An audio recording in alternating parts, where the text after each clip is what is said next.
Hi everyone! There is not the slightest doubt that in order to understand the history of African Americans in the United States and the origin of some of the behavior that we observe in black people at this time, which could have their origin in the slave system, reasons for which we will analyze two aspects that are important to me, the first of which is dehumanization of blacks by other blacks and the sale of African slaves by other Africans, and the second, we will concentrate on talking about the feminization of black slaves and the right to wear pants during the slave system in the plantations of the southern United States. Dehumanization of blacks by other blacks and the sale of African slaves by other Africans is a little-known topic due to the sensitivity associated with it, in which victimizing the victims once again, when you blame the victims as partly responsible for their own misfortunes, is something we are trying to avoid in this work. This is where the term "the syndrome of the traumatized slave" to maintain a narrative in which for centuries have not produced the expected results when you look at the inequality between different racial groups in all post-slavery nations in Latin America and the Caribbean, especially when we talk about the United States, where whites are associated with wealth and blacks with poverty. Why do I use the term dehumanization of black Africans by other black Africans? There is no doubt that when it comes to the transatlantic slave trade, many African kingdoms are complicit in this transatlantic trade. Numerous peoples, such as the Santi of Ghana and the Yoruba of Nigeria, participated in the slave trade.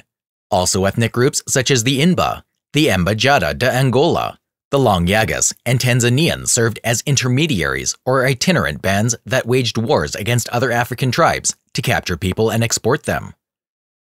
There is no doubt that when talking about the slave trade in Africa, it is understood that many Somalis also sold Bantu.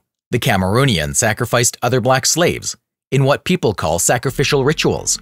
The demand for slaves was so great that just blacks from different tribes were used in ritual sacrifice in which those people were killed as slaves. The slaves of the different tribes were simply people who were taken in the war that was taking place between the different tribal groups in Africa, either due to the struggle for territorial control or exploitation of the natural resources of those regions.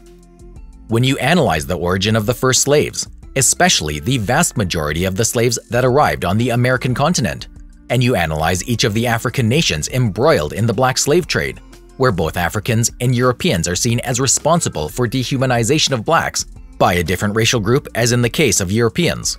But in the case of Africans, the same black Africans, often belonging to the same ethnic group, they were dehumanizing their own people in search of profit for the chiefs of the tribes.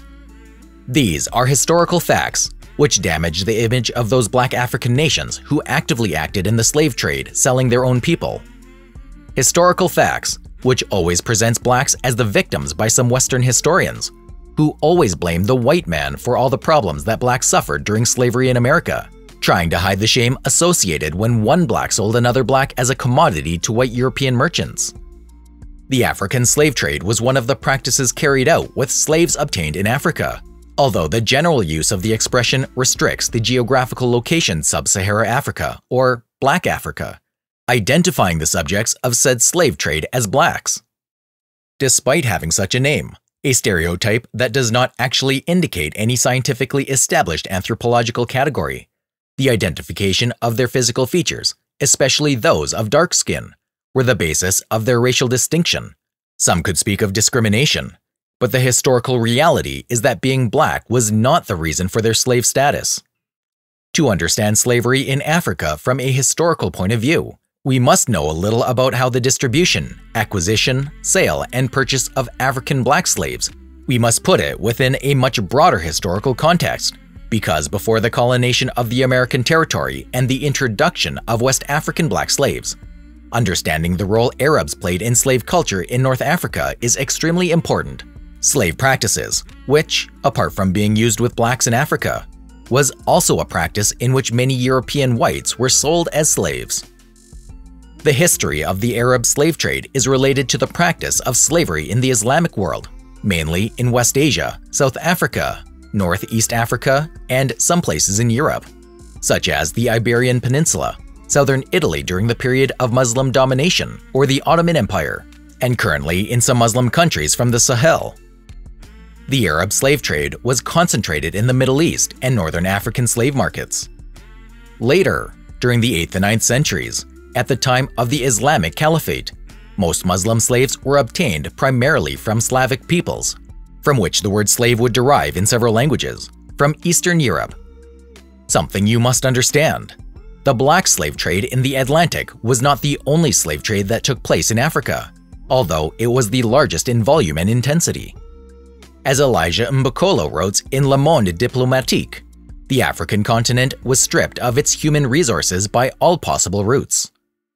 Through the Sahara Desert, across the Red Sea, from the Indian Ocean ports and across the Atlantic. Most historians estimate that between 11 and 18 million African slaves crossed the Red Sea, the Indian Ocean, and the Sahara Desert between 650 and 1900 BC. That gives you an idea from a point of view historically. When it comes to slavery in the world, the black slaves in America is just one more chapter of the slave practices in the world. So that you have an idea of the magnitude of these slave practices, at least 10 centuries of slavery for the benefit of the Muslim world, from the 9th to 19th century.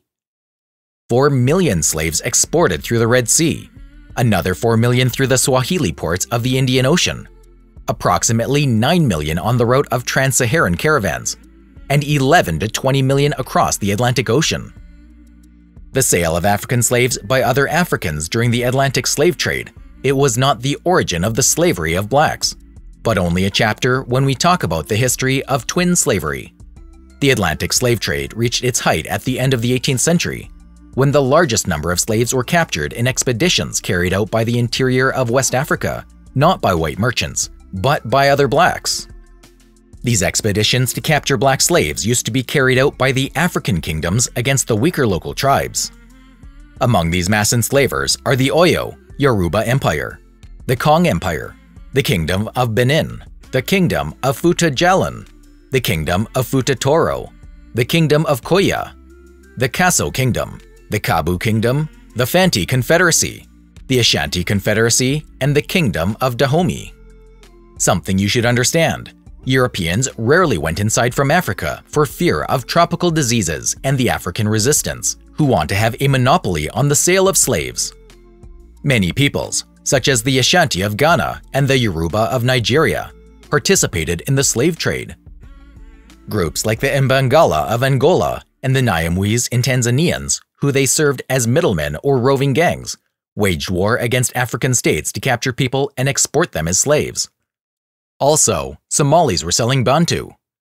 To understand how extensive the slave trade was in the eastern and western parts of Africa, from Benin, Ghana, Ivory Coast, Congo, Senegal, Mozambique, Angola, between 1650 and 1900, 10.2 million African slaves arrived on the American continent, mostly in the Portuguese, Spanish, French, and British colonies in the regions of Latin America and the Caribbean. Some historians estimate that another 60 to 70,000 ended up in the United States after first arriving in the Caribbean, so the total number of Africans arriving in the United States would be 450,000. Some academics claim that the first arrival of African slaves is documented at the end of August 1619 in the British colonies, reasons why Virginia was the first permanent English settlement in North America. In 1860, the last American slave ship, the Clotilda, arrived in Alabama, carrying 110 slaves, many of whom would survive into the 1930s. In this slave market, there were many black Africans who sold other blacks as merchandise in the transatlantic slave market to America. We can mention Bakongo, Manda, Akan, Wolof, Igbo, Yoruba, Chamba, Makua. Something we must understand: enslaving the enemies was a practice in West Africa and Central Africa. Product of the slave trade, Benin increased its wealth during the 16th and 17th centuries. The slaves were locked up in a factory, forming part of the business triangle between Europe, Africa, America, and the return to Europe of the Basque slaveholders, known as half-step. Portugal was the largest importer of slaves with 38%, the British 18%, Spain 17%, and France 13%.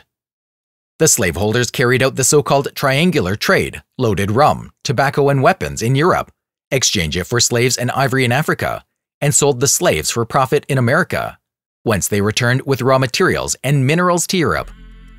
As a result of the inhumane conditions in which black slaves were transported, during the voyage, approximately 50% of the slaves died. The black slaves were forced to work in the coffee, sugar, tobacco, and cotton plantations, also in the gold and silver mines, in the rice fields, in the industry of construction, in wood, in shipbuilding, and in houses as servants. One aspect that is little known is when we talk about the purchase of black slaves by other blacks, such as William Ellison, who was born on a Winnsboro plantation in South Carolina in the 1800s, and Anthony Johnson, a successful tobacco farmer in Maryland, known as the Black Patriarch in 1670, who were black owners of black slaves. Something that people have to understand during slavery is black slave owner. It was not considered an immoral act when we observe this behavior at this time. Some academics consider that racial, linguistic, lifestyle, and cultural differences between slave owners and slaves could be the reason for the origin of racism, a product of class inequality that existed between slaves and their owners during the system slaveholder in America, which later gave rise to the ideology of racism, in which a dominant racial group feels superior to another dominated racial group. We have to understand that the ideology of racism focuses mainly on the dehumanization of slaves by the slave owners, who belonged to different racial groups. The difference between an animal and a human, we could say part of that culture, problems, is that blacks were seen as animals, denying him his human status. When you analyze this type of behavior against black African slaves by whites, you strip the culture which you are dehumanizing by treating it as an animal, not as a person.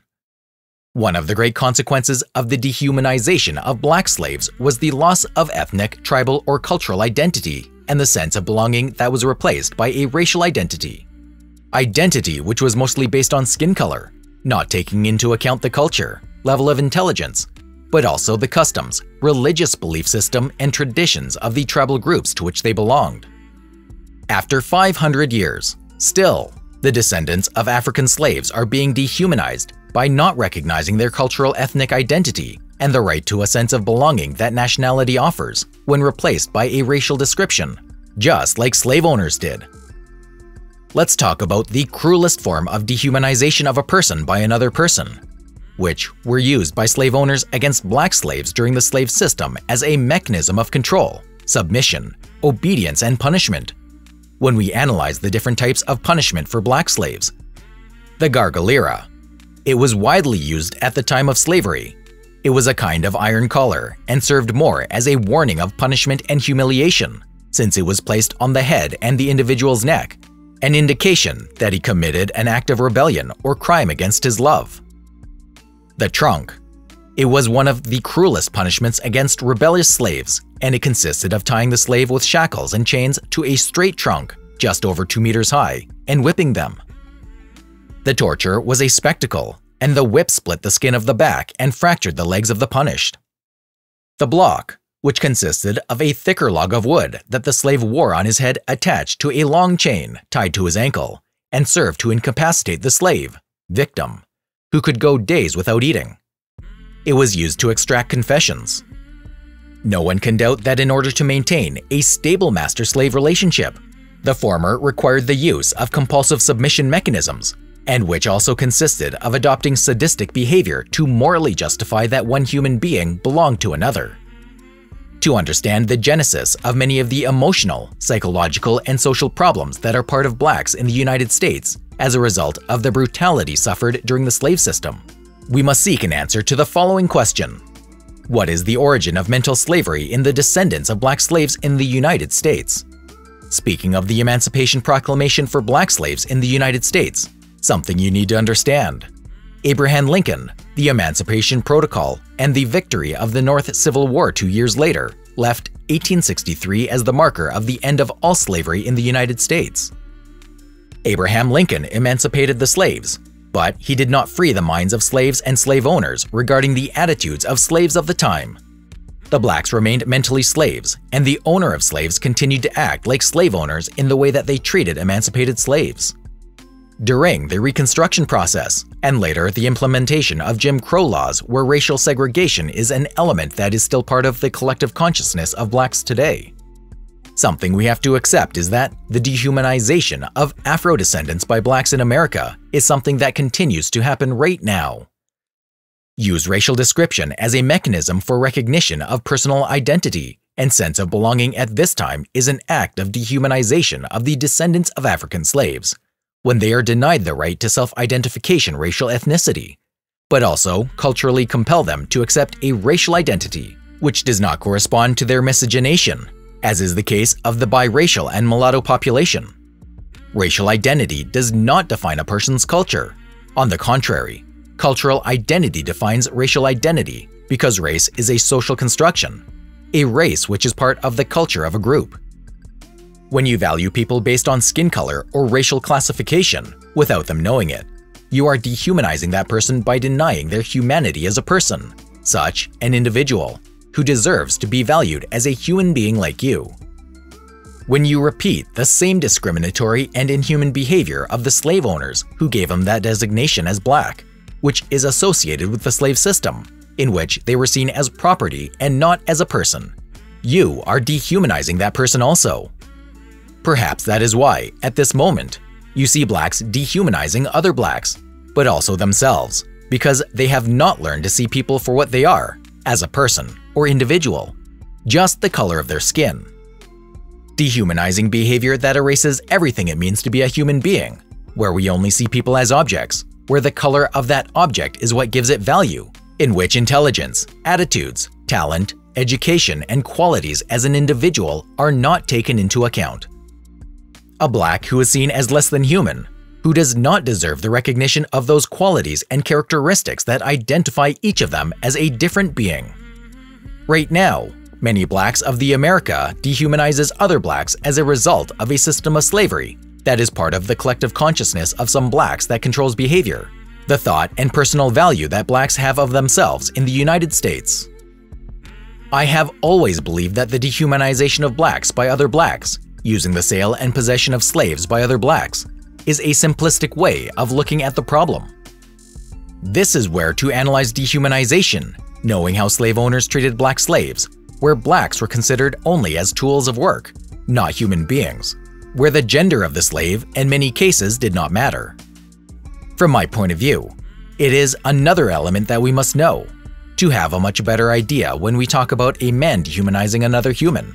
It is also knowing the mistreatment of slaves during the slave system by slaveholders, especially when we talk about the suppression of aggressiveness in male slaves, denying them the right to wear pants as a way of having control about them, which would be another type of topic that we will talk about in the future. 5 centuries after the arrival of the first slaves, still many blacks have not been able to break the mental chains that are holding them back mentally and see themselves not as human beings, but as an object valued by their skin tone. It is time for the descendants of the first slaves to break the mental chains that are oppressing them right now. Thanks for listening to this kind of work.